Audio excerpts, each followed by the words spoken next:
Hello, y'all. Welcome to Balin's Book Club. I am your host, Balin. What drinks do we have? I have beet juice. The first ingredient is actually apple juice.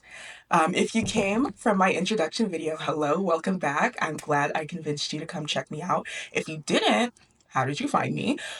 Today, as I'm sure we all know, we're going to start reading through The Tale of Despereaux. Was absolutely one of my most favorite books as a kid, and 9-year-old me was goated because it's a great book, obviously, because it's a John Newbery Award winner, and Miss Kate DiCamillo. And yes, I'm pronouncing that correctly. Okay, I thought it was DiCamillo. It's DiCamillo. I looked it up. She also wrote Because of Winn-Dixie, which is another book I loved as a kid, and that also won an award. So she just knows what to do with a pen, girl. So we gonna have fun reading this, okay? I have the original, like, it's the original book, girl. You can even see where it's been bent. Hello. Hello, light. Hello. Um, I've had this book for quite a long time, and it even has the little mouse nibbles. I don't know if they sell it like that anymore. It's all cute on the outside, like very early 2000s core. Okay, this one, it's a medal in 2003. It was published in 2003. So she is over 20 years old. That's crazy. That's crazy. 2003 babies, hop in the chat. You're too young. Okay, we should have all gone through 9/11. Let's start with the book. We went over the medals, we went over the author. Okay, I do have a script right here. One, because this is my first video, and two, because this is long form content, baby, and I have notes. Okay, we've got notes. So let's get started because it's going to take a while. I would like to mention the John Newbery Medal means that it won Most Distinguished Literature for Children in the year that it was published. And I heavily agree with that because not only is it an amazing book for children, it teaches you that it's okay to be different. It teaches you that it's okay to be brave and be strong. But it's also a great read for adults to kind of look back on their life with. And it's just a great book. It's just a great book. As you can tell, I'm excited. So I'm going to give you a little 2-second summary. I'm about to talk about this book in 4 different videos for like hours. So we're not going to do a whole paragraph summary type thing. So The Tale of Despereaux is simply about a book who follows our protagonist, Despereaux, whose name means despair in French, as he tries to figure out how to navigate a world that doesn't think him being himself is worth very much. Okay, so, what I first want to do, okay, kind of the format of my videos is first I want to go over the characters. Let's lay down who we're going to be interacting with so I'm not just like dropping names and lore and you're like, hey, what's going on? We don't want to do that, right? So, first, this book separates itself into 4 books, so I know it might kind of be confusing. I wish I could say 4 chapters, but all the books have chapters. It is like book the first, book the second. I will probably just call it the first book, the second book.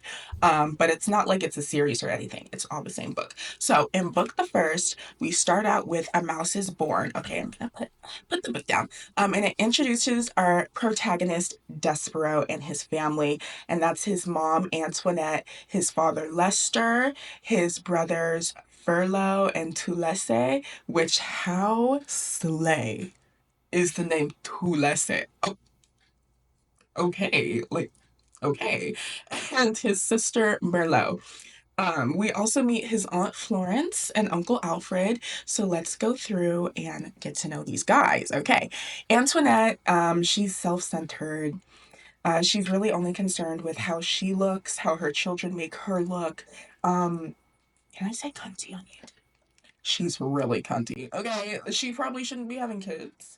But she's giving sometimes, but it's certainly not giving mother. Right? So after Despero is born, even, she doesn't ask to see him or hold him. She lays him on his rides and she says, give me my mirror. And you know what? Her husband does it. Her. Right. So she names him Despero after her man begs her, sorry, to pay attention to their son that was just born, because, as she said, it was an ordeal to birth him. Now, mommy issues. Mommy issues. Right. That's kind of crazy. We don't condone that. Um, but yeah, Despero, it's not looking great for him at this moment. He was the only one in his litter alive. Okay, we have a strong underdog, but his mom does not give a fuck. Then we go on to his dad, Lester. He's a very let's call him two-faced. He's giving Gemini. Okay, at the beginning, we see him doing, whatever his wife asks him. He's not yelling at her to name their son. He's just like, will you name him? Will you name him, babe? Will you name him? He's giving very passive. But then towards the end of the book, he does betray his own son. So you'll have to stay in for that. He he's a dad. He sure is. Then Tulese, he's really kind of like the older sibling that is not with the drama. He's actually not mentioned much in the first book. Um, Tulese, he has a great name, but that's about it. Okay, Furlough. Let me take a drink.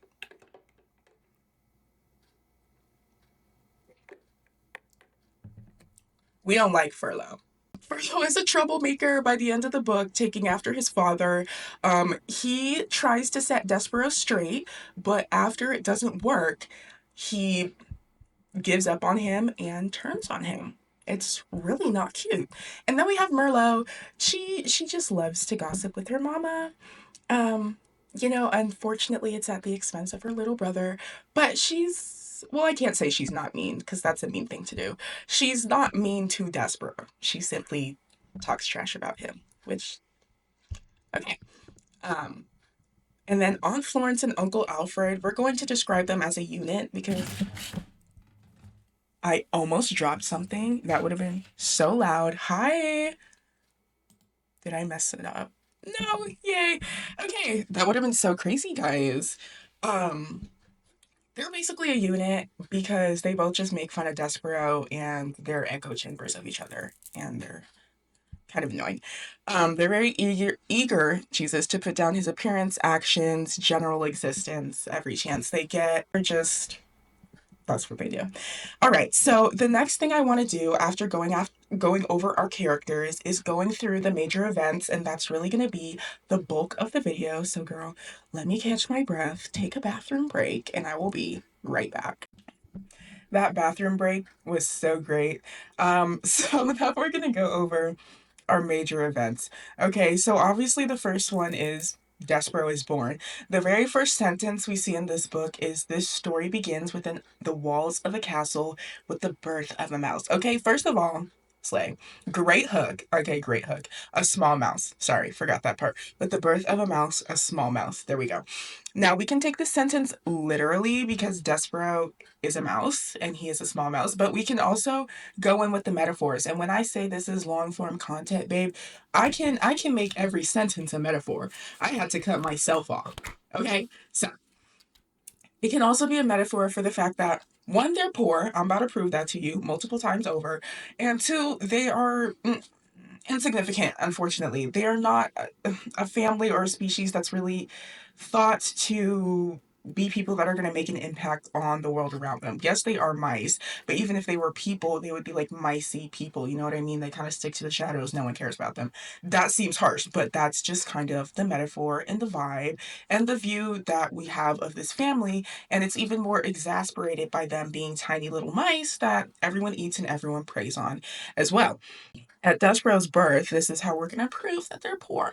Okay, it's an essential part to the story and how Despereaux not necessarily sees himself in this world, but it leans itself to know where he was placed in this world and how he has to kind of get out and kind of the mindset of the people around him. You know what I mean? So even when she's giving birth, again, I know they're mice, but it's not like there's a mouse doctor or a mouse midwife or anything. It's just her husband, her two boys, and her daughter that are ready to catch the babies. Well, it was supposed to be babies. It was supposed to be a lot of babies. As we know, mice have lots of babies, but it was just one. And so we can kind of see like there's no midwifery, there's like nothing really to help the mom. It's just if it happens, it happens. If it don't, it don't. Right. So now obviously I know these are mice, but we're here to yap. Okay. We can read between the lines. So after Antoinette finally names Despereaux, because her husband had to beg her, which is kind of crazy, she asks him to hand her a mirror so that she can fix herself up, which is also where we see, some of that personality, that beautiful personality, coming through. What he hands her is a small shard of mirror, which further proves, They don't have a full mouse mirror. They have a small shard of mouse mirror. Jesus, say mouse mirror 5 times fast. They don't have a lot, girl, and they probably found that somewhere. It's not from like something that was theirs that was broken. You know what I mean? They're not well off. Um, and she even puts Despereaux on a pile of blanket scraps, which is, if that's what you have, baby, give it to your child. Parent, they're doing the best that they can. But again, scraps even for a mouse, the tiniest of tiny things. That's what we're working here. Okay. That's what she said. Okay, so we start getting into family dynamics right away in this book, as well as we see, in this birth scene with the mother and father, but also with the siblings. They all immediately go over to Despereaux, and what do they do? What do they do? They all criticize him one by one. They say what's wrong with him. Yeah. So if you thought that Despereaux's life was going to be even a little bit happy, like at some point, no. Yeah, so they all go around. They're like, his eyes are too big. His ears are too big. Why are his eyes open? Why is he so tiny? Why is he not dead? He's weird. And the father has to tell them, hey, stop. He was born like 2 seconds ago. So it's actually kind of crazy. But I feel like when you have siblings, like, yeah, that's kind of how it be. Like, I don't know really any sibling that had something nice to say to their sibling when they were born. Like, yeah, the next chunk of the book details basically every way that Despereaux fails at being a mouse. Again, they just really pile it on him, okay? They really make sure that you know that the name is justified. So what we see is one, he doesn't scurry. He has no, what is it called? Like self-preservation instincts. He just doesn't care. He's the only one not scurrying around the castle to look for food because he's listening to music that the other mice cannot hear. He's not crazy. He can just hear very well, even for a mouse. I mean, you can't really tell in the official book art to be so real, but his ears are described as very large. I honestly feel like those ears are average. Don't hate me, child. But he has no survival instinct for a small creature, and because of this, he doesn't understand the purpose of differentiating things like humans and mice. And we see him having to deal with this throughout the entirety of the book. But this is really where we see that it's like life threatening. Sorry, girl, I be rambling. Anyways, so he doesn't understand the purpose of differentiating things like mice and men. We see his older brother, Furlough, scolds him, which Furlough is always scolding him. Furlough is very. We'll get there. Forget though. We'll get there. Jesus. Furlough is always scolding him. So he says, "You're a mouse, not a man." And this is a theme that we deal with the entire book, which my take on it is that he's both. Shoot me, I don't care. He has the mind of a man in the body of a tiny, tiny little mouse, okay? And he has to wrestle with that, right? And we further see that the family know one, there's somewhere they don't belong because they're poor, but also because they're mice, but also that there is a hierarchy and they're at the bottom. Okay, so I, they are being mean to Despereaux. Yes, they are. Like, they're being so mean to him. However, comma, they are trying to preserve themselves and preserve their species the best they know how. Does that mean you can like bully a child? No, but that's the rationale, Jesus, that they've got going in their head. Okay. Despereaux, he doesn't see anything the way they see it from a very, very young age. I honestly don't know how long mice live or how quickly they develop, but he's getting child right now, so I'm gonna call him a child. Like, he's not a teenager, he's a child. So him not seeing things like the other mice see things, it is endearing to us because we're reading the story. We want the protagonist that's interesting, you know what I mean? But he actually has to live it. He actually has to live it. So when he's in that society full of mice that are constantly judging him and telling him, well, you can't be a mouse. That's not how mice act. It's not too cute. It's not too cute. And of course, no one's going to say anything against it because if you think about it, okay, rich people don't want mice in their house. The way they see it, Despereaux could be the extinction of their species, of their little, well, not species, but of their little town if he keeps acting up. which he does. So we get to honestly the scene that I remember the most from when I was a kid, and it's the book eating scene. So it actually comes into these nibbles. That's why I think I remember it. But his sister Merlot takes him to the library. Okay, and she says, "Hey, I know the boys are trying to teach you to like scurry and look for food. Baby, I know how to eat." So she tells him, like, take a little bit of the paper here, dip it in the glue. Yes, ma'am. Eat it up. Good, good, good. He does not care. He's reading. And what I think is interesting here is that Despereaux, he he has never shied away from the fact that he is different. He very well knows that he's different and he doesn't try to convince people otherwise. But in this scene, he does not reveal to his sister that he can read. And I think that's really telling that even at this point, he knows that letting people know he can read is like not something he should be doing. So I just thought that was, again, I thought that was interesting. It's seen as very taboo, but that also means there's been another mouse that can read and they didn't like it. So I'm wondering, is he as weird as you guys are saying he is? But after the whole book eating ordeal, where instead of eating the book, he is very obviously reading it, feeling it, touching it, she scurries away to go tell her mom that Despereaux's weird, basically. And I was really rooting for her because I don't exactly remember everything in this book. So, like Tulese, I didn't remember his name at all, baby. That's a good name. Next cat I have. hmm hmm Okay. But I was like vibing with her. I was like, okay, teach him how to eat, girl. And then it said, oh, she scurried off to go gossip with her mom. I'm like, oh, like your mom really isn't even all that to be telling her that kind of information. Anyway, the end of chapter 3 foreshadows the appearance of big mean rats, which I think it's giving racism. It really is. So then we get to the end of chapter 3 after the mouse eating scene. That was kind of the big, like, bomb drop in the first two chapters. And by the end of chapter 3, she does make sure to tell us, hey, there are bad guys in this story aside from Despereaux's family that's terrible, and they're rats. And I'm inferring here that this is not me saying this is exactly what the author meant. I haven't talked to the girl. Okay. It's giving racism the way they talk about rats because everyone kind of they're the same species, right? They're the same species. But the way they talk about rats, big, mean, scary. The sentences are very short. Rats. You know what I mean? And I was like, "Oh girl, what did the rats do, baby?" Because I don't remember. I don't know what the rats did. So, we know that something bad is going to happen to Despereaux, and I want you to keep that in mind. If you're reading along with me, which would be so slay if you're reading along with me, oh my gosh, keep that in mind if you're reading or if you're just listening to me, that we know these rats in some way, shape, or form are coming for Despereaux, and every mess up that he makes, we know he's getting closer to those rats, but he has no idea.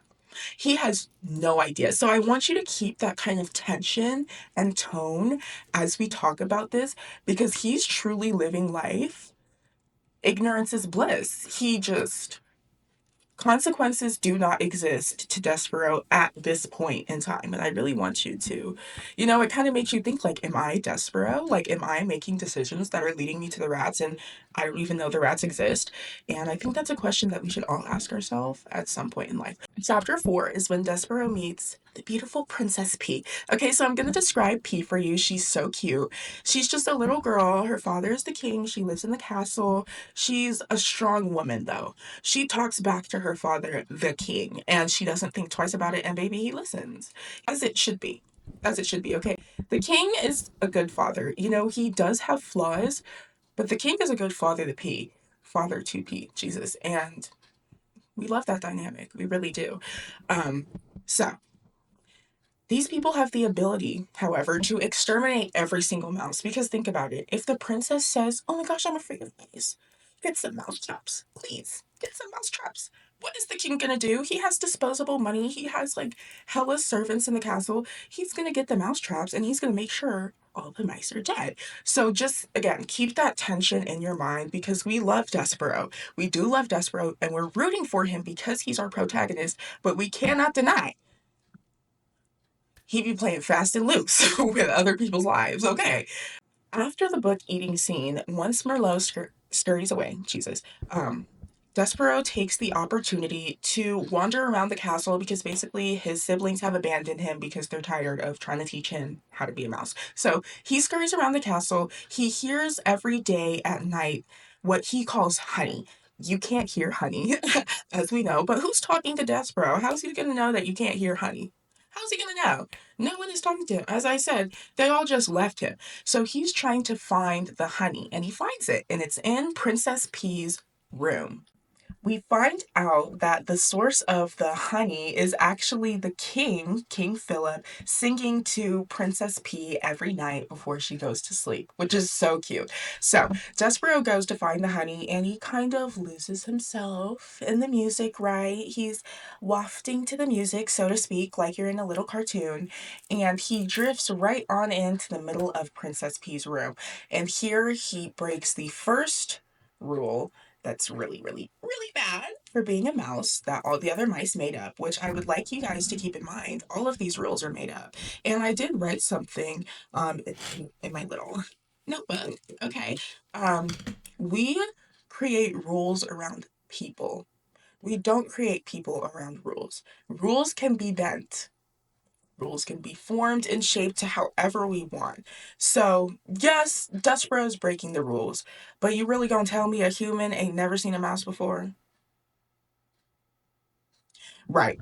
So, that's one of the cardinal rules that he breaks is being seen by Princess P and King Philip, arguably, probably two of the worst people for the other mice to discover that he's been seen by. Like, if you were seen by a little janitor or something, okay, they probably see mice all the time, but to be seen by the king right before his daughter goes to sleep, like maybe don't do that, right? Like you're kind of giving me anxiety.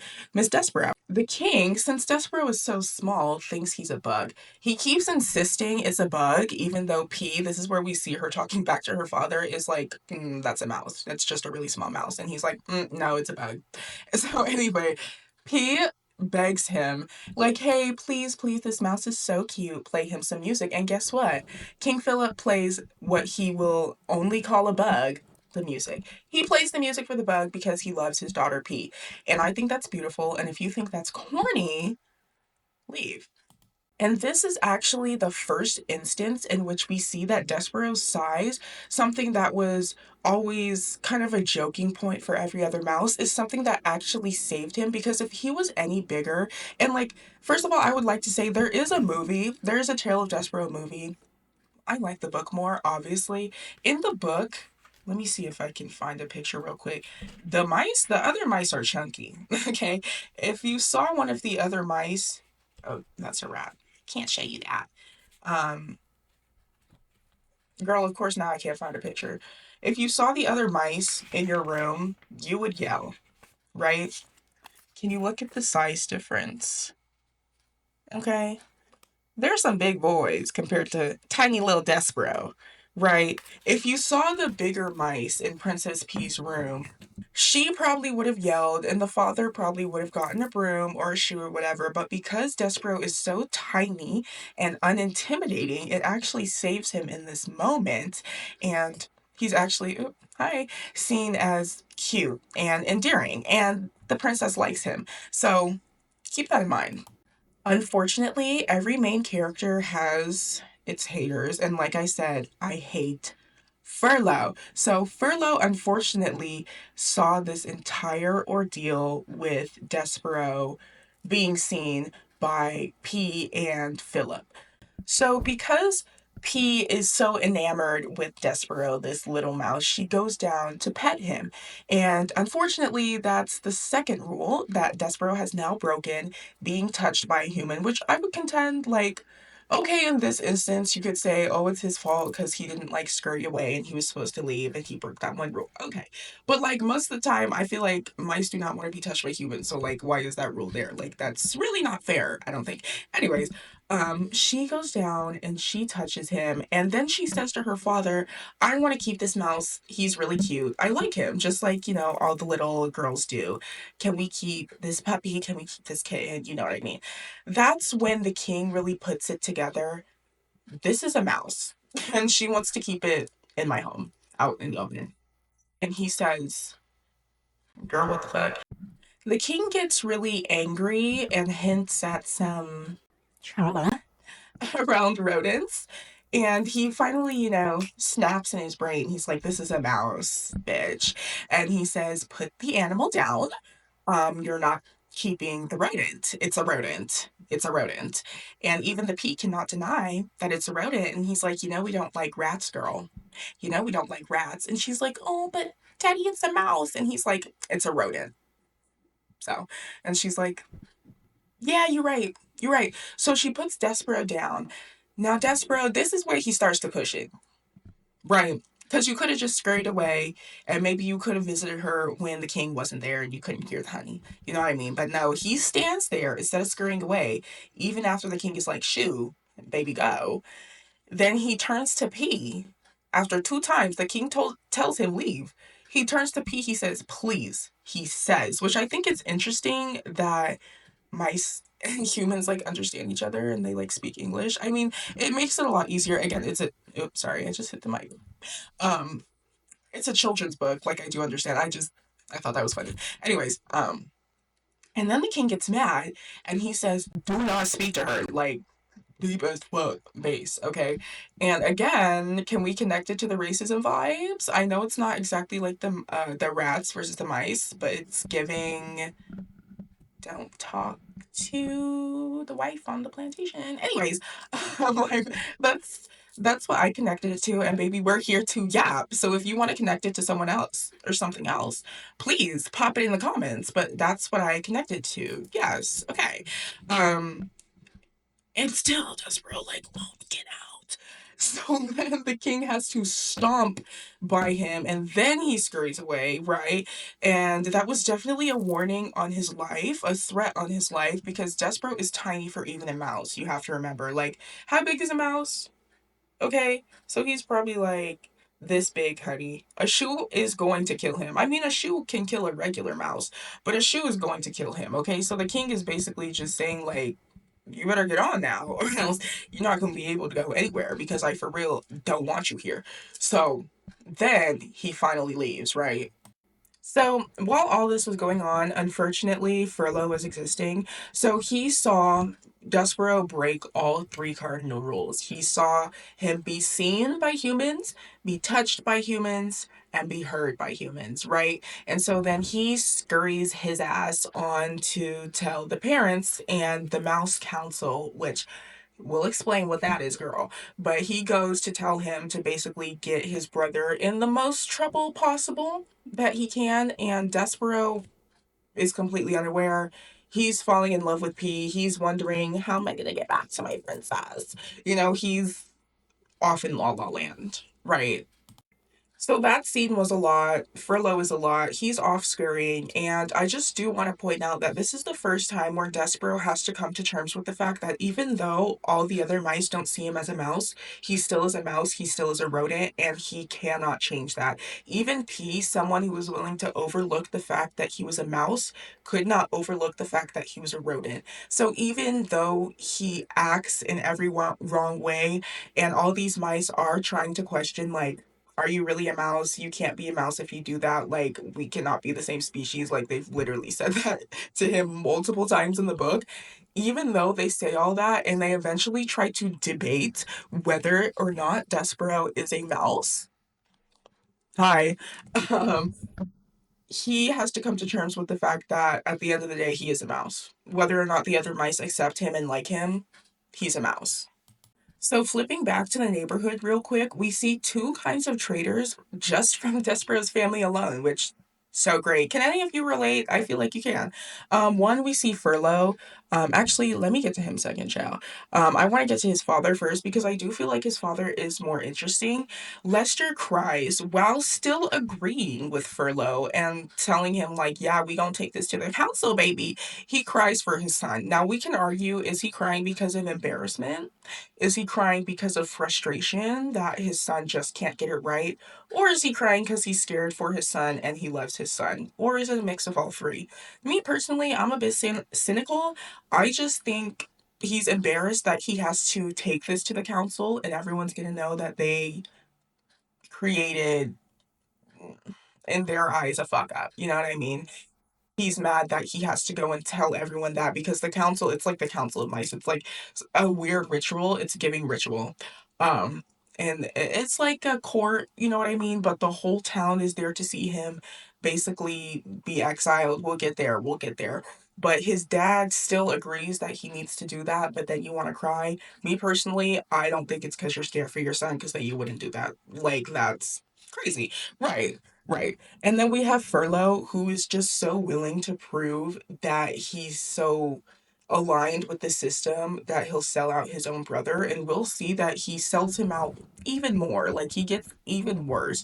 He's so willing to prove that he's like perfect, like everything everyone wants a mouse to be, that he is willing to sell out his own family. And it really means nothing to him. He's very cold to Despereaux once he gets a hold of him to bring him to the court. Basically, he doesn't even treat him like a brother, he treats him like a dumbass. And it's really not cute. So the court tells Furlough and his dad, hey, go get Despereaux. Furlough probably knows where he is, so go get Despereaux. And let me just say, a regular sibling at this point, well, first of all, a regular sibling wouldn't have sold you out like that. But a regular sibling at this point, if they were told to go get their sibling to bring them to exile, you know what they would say? They would go get their sibling and be like, girl, run. I don't care where you go, you will have to fend for yourself. Or maybe they would go with them. I mean, that would be true besties, truly locked in. But a sibling would warn them and be like, hey, they're looking for you. But Furlough doesn't even really see Despereaux as a brother. You know, I'm sure he would do different for Tulesse or Merlot, but for Despereaux, he's just like, his patience is gone. So he goes to get Despereaux. Despereaux had run to the library after the whole ordeal with Princess P and the king. When Tulesse, please, I just want to say his name. When Furlough finds him, Despereaux is like rambling about like Fair Maiden, Princess, like he's reading the book or whatever. And Furlough is like, yo, girl, the council is looking for you. And again, Despereaux like doesn't really care. He doesn't really value their opinion anyway. He's just like, whatever. And he says like, yo, I met a Fair Maiden. And what's his name? Furlough. Sorry, I just don't even want to think. Furlough. Furlough says you shouldn't be worried about that. You should be worried about the fact that the council wants to see you. And Despereaux is like, I truly don't care, but you can take me. Like the book even says, he allowed Furlough to take him to the court. And really, all Despereaux had to say to Furlough that was of any substance is, her name was P. Like, I just imagine him saying that so dreamily, like, her name was P. And Furlough's just looking at him like, girl, you're gotta be chill. Maybe I had to get a drink. Okay. So good. Y'all need to try beet juice. Like, apparently it's delicious. That's the first time I've had it. But anyways, well, this is the first time I've had it. I know I've had a couple sips. Okay, don't clock me. So Furlough is taking him to the council. As he's walking through the groups of, you know, his peers, like they're all acting like he's Harry Potter or something. They're like, he was born with his eyes open. Is that really him? He talked to a human. And it's just like, y'all, like, ain't you been around this kid your whole life? Like, you're really dragging it. So Despereaux goes before the judge to be heard, and they say they're gonna give him like a trial, but they've already decided what they're gonna do with him. Like, it's not fair, it's clearly biased. The crowd is literally like chanting by the end of it, dungeon, dungeon, send him to the dungeon, thread, thread, thread, get the thread. Like, they want him to die. So like they're not going into this with like pure intentions at all. So the judge dude basically asked him, he's like, you know why you're here, right? You admit that you broke all three cardinal rules. And Despo's like, I mean, I guess, but like, and then he's like, but like what? I'm like, girl, I had finished. Like, he was talking, then you would know. Um he says, but I did it for love. And then the judge says something that I just really wanted to highlight. He says, we are not here to talk about love. This trial is about you being a mouse. I just thought that was so funny because what do you mean the trial is about him being a mouse? Because first of all, no, it's not. No, it's not. Then put everyone on trial and let's decide if they're mice. Like what? The trial is about him breaking the mice rules. And I just really wanted to touch on that because this scene I think is really interesting because Despereaux is nothing but a mouse. And we saw that when he was with P. You can't look past the fact that he's a mouse just because he acts weird. And the trial also, like, that's just a straight up lie. Like, the trial is not to decide whether he's a mouse or not, to prove whether he's a mouse or not.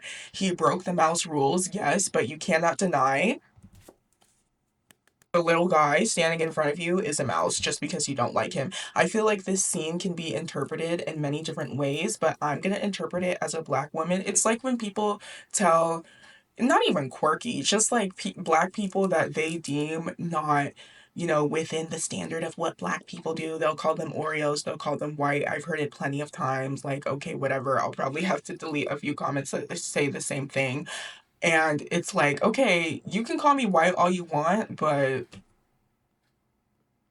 I can't really change that. Right. So you can try to debate these things, but at the end of the day, you can see what's staring you in the face. So I'm interested to see how y'all interpret that for your lives.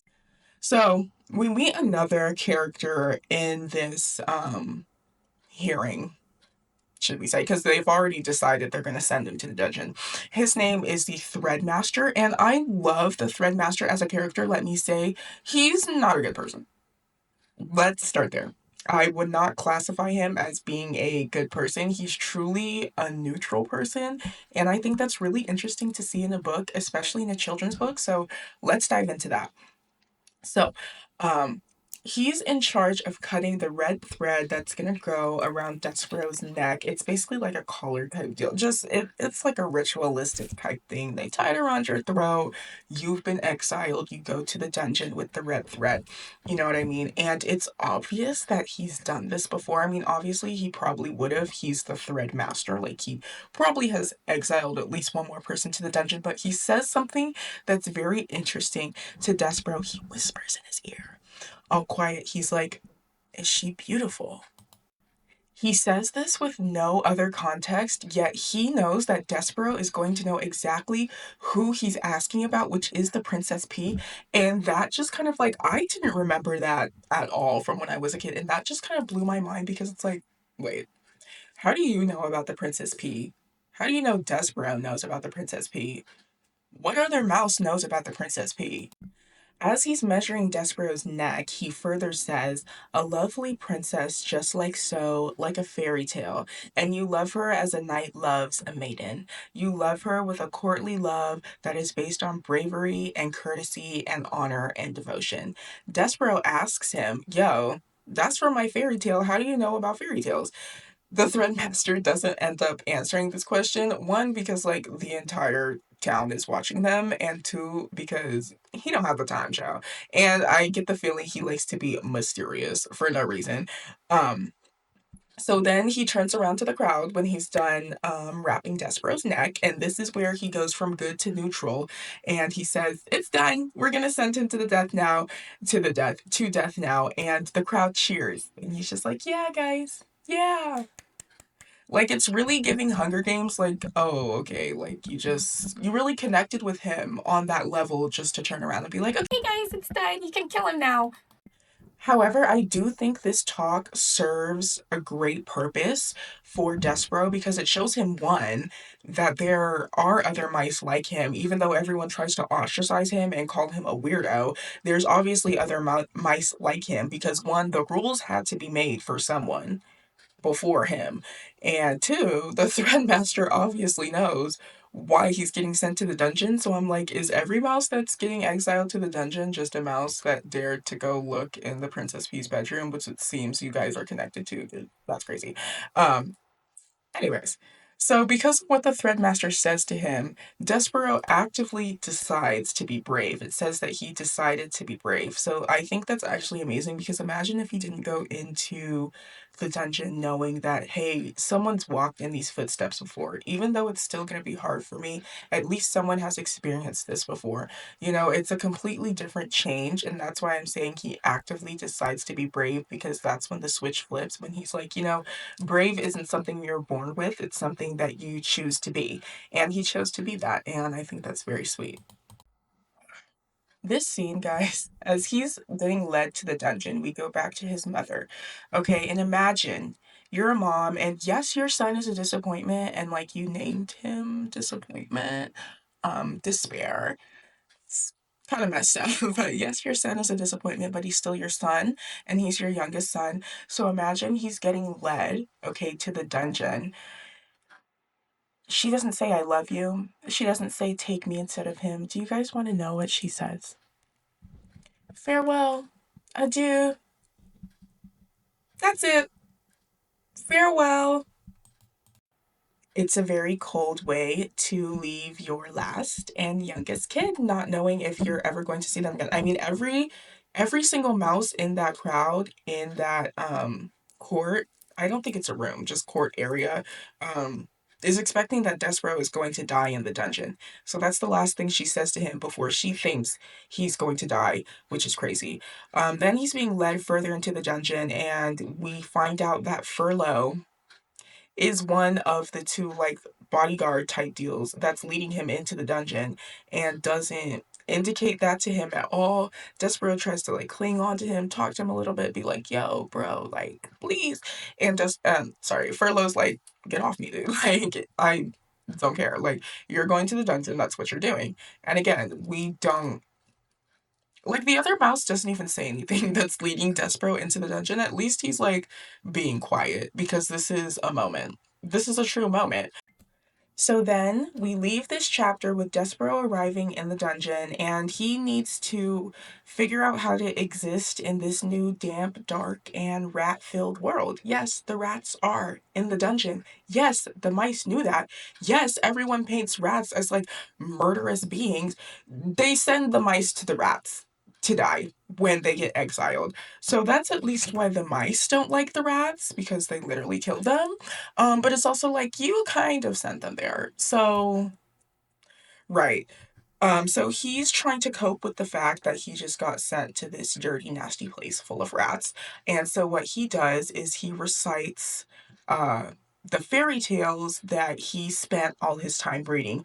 And this is the second time where we see that his weirdness and quirkiness and refusal to conform to acting like a mouse helps him, because then he hears a booming voice asking him, what do you know about fairy tales?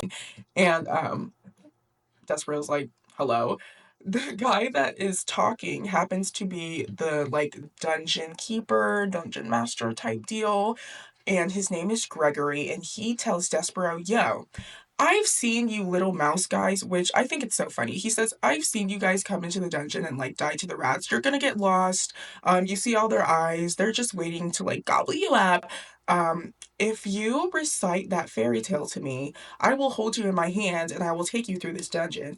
And again, Despereaux's life has been saved because he did something that mice shouldn't do, like read, care about stories, care about humans. And that is where we leave off, girls. So I really think this first book is painting Despereaux as the light in the dark, dreary environment of his life. Literally everyone is against him. There has been not one single person that's been fully on Despereaux's side. You can just say the Threadmaster wasn't on the side of the mice, but I don't necessarily think he was on Despereaux's side. I mean, he didn't stick up for him or anything. But we see that Despereaux is the light in the darkness, okay? And his stories bring light even in the dungeon to a human that really has no obligation to care about him, okay? He's still carrying around that light because really that's all he knows how to do. I would also like to say my observation about Despereaux is if I could give him any, like, it's not one word, I guess it's two words, it would be not worldly. Okay, he's concerned with very intangible things, the sound of the honey, okay, the stories that he could read, okay, what else? Oh yeah, the light. There we go. When he was born, he was looking up at the light. His eyes were open. You know what I mean? So he's not as grounded, and that can be good and bad as the other mice. The other mice are very ready to play into worldly rules that are made up, and Despereaux's not having it. So I think we're really seeing those two worlds collide, and they don't mesh, and they don't like each other. So unfortunately for right now, that is the end of book the first for the Tale of Despereaux. I hope you guys had fun kind of unpacking it with me, going over our major events, talking about our characters. As you can see, this is really just me yapping about what I read. You know, if you guys were here in person with me, you'd be cutting me off. We'd have our books open. We'd be like, oh, okay, but right here, I think that's true, but right here. And really, I want you to do that in the comments. You know, you can tell me I'm wrong. That's absolutely fine. I want you to disagree. I want you to have your opinions. Like, pop off in the comments. If you are reading along with me, again, that would be super cool. And obviously, I skipped over some stuff. Like, I've cut out a good chunk of my script, girl. Because we are doing long form, but my words, okay. So I did cut out some scenes. So if there's one that you want to talk about, go ahead and talk about it. I hope that these last two videos have convinced you to stay along and read the rest of the book with me. The second book is Chiaroscuro. I know I'm not pronouncing that right. I can't roll my R's. So, he's a little rat. We are going to be in the perspective of a rat now, which I think is interesting because every single character has been treating them like trash, and we do need to hear their perspective on life. So join me April 9th, that's 2 Wednesdays from now, to hear about that. And again, get you a little drink. I won't have beet juice next time. You'll just have to tune in to see what it is. Thank you so much for joining Baylan's Book Club.